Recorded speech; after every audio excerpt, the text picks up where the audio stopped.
Electronic माध्यमातून असं ऐकलं की ज्यांना आम्ही नाही सगळेजण सांगतात की एक भोंगा आहे हा दररोज सकाळी 9 वाजता वाजतो. पण अलीकडल्या काळात त्या भोंग्याचा आवाज काय झाला होता माहिती नाही, गायबच झालेला होता. परंतु त्या संजय राऊत म्हणणाऱ्या इसमाने काल फार खालच्या पातळीवर जाऊन जी भाषा वापरली आमचे नेते आदरणीय अजितदादांच्या बद्दल,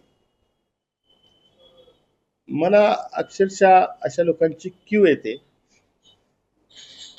की एक महिनाही झाला नाही ह्या संजय राऊतांनी सांगितलेलं सगळ्या महाराष्ट्राने ऐकलं की दादा 6 वेळ उपमुख्यमंत्री झालेत.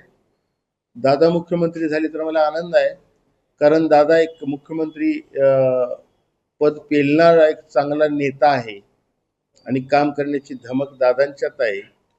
अशी एक महिना झाला नाही वाच्यता केलेली त्या संजय राऊतनी, आणि काल फार खालच्या पातळीवर जाऊन रक्ताबद्दल बोलणं की नेत्याच्या रंगात अंगात अमुक अमुक रक्त आहे, हे बोलणं अत्यंत अशोभनीय आहे, शोभणारं नाही आहे.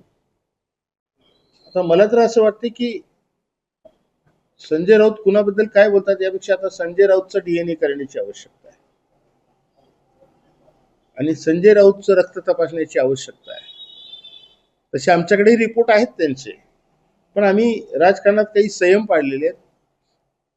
त्यानुसार व्यक्तिगत पातळीवर कोणाची निंदा नालस्ती करण्याचं आमचं धोरण नाही आहे. एकतर आमचे नेते आदरणीय अजितदादा पवार यांची विचारसरणी शिवशाहू फुले आंबेडकरांची आहे. सर्वधर्म समभाव मानणारे आमचे नेते आहेत, तेच धोरण आमच्या पक्षाचं आहे. कधी कुठल्या जातीपातीचं राजकारण आमदार अजितदादांनी केलेलं नाही, हे सगळ्या महाराष्ट्रानं आजपर्यंत बघितलेलं आहे. मग असं असताना फार पाकिस्तानच्या संबंधित त्या नेत्यांना जोडून भाष्य करणं हे अशोभनीय आहे. आता झालं, 1 वेळ 2 वेळ 3 वेळ अशांना ताकीद देऊन झालेली आहे.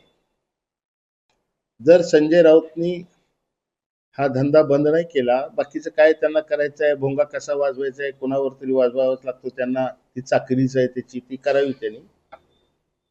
पण या पुढच्या काळात अजितदादांच्या बद्दल जर एकही चकार शब्द काढला तर आमचे कार्यकर्ते जीभ हासडून दाखवतील,